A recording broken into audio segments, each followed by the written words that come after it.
So some controversy today from Pope Francis that has people sort of turning their heads a little bit on this one. The leader of the Catholic Church suggesting that the Lord's Prayer, the best known prayer in Christianity, which is prayed by not thousands, as I said earlier, but 2.2 billion people around the world, may undergo a little bit of an edit.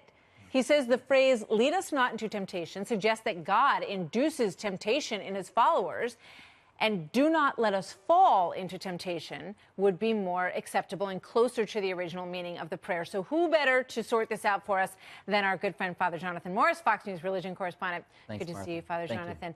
So I still have a hard time with consubstantial, so I'm a little bit, reluctant to change.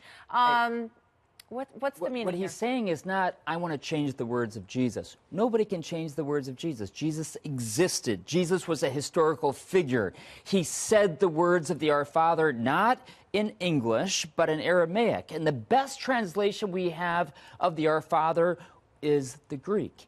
And then that Greek was translated into so many different languages. And those translations are very different. In English, it says, "lead us not into temptation." But guess what? Jesus didn't speak English. And it's really kind of bad theology, as well as even in the Italian. But, for example, in the Spanish, it says, "no nos dejes caer." In other words, don't let us fall into temptation, if that makes sense. He's saying that the translation isn't very good because God never makes us fall or never leads us into temptation. He actually allows us to be tempted, but we have to make a choice. Does that make sense? I think so. The Pope is obviously from Argentina. So, you know, in his experience, it didn't sound the way it sounds now that he, you know, is dealing with the English language more. I mean, I guess my question is, why did it take so long? If this is wrong, if it doesn't line up with theology, why did it take? Well, think of it. We pray this all the time. 2.2 billion Christians pray this all the time, and we don't think that God is the one forcing us into temptation. We understand that he allows us to be tempted, but I think all evangelicals, Catholics, mainline Protestant Christians would say God does not lead us into temptation. It's a bad translation, honestly. Go back to the Greek.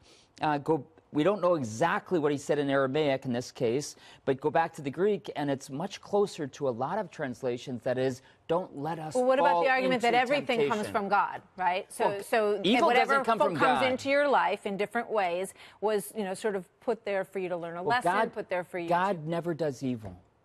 God never does evil. So God doesn't create evil. Evil is the absence of good, actually.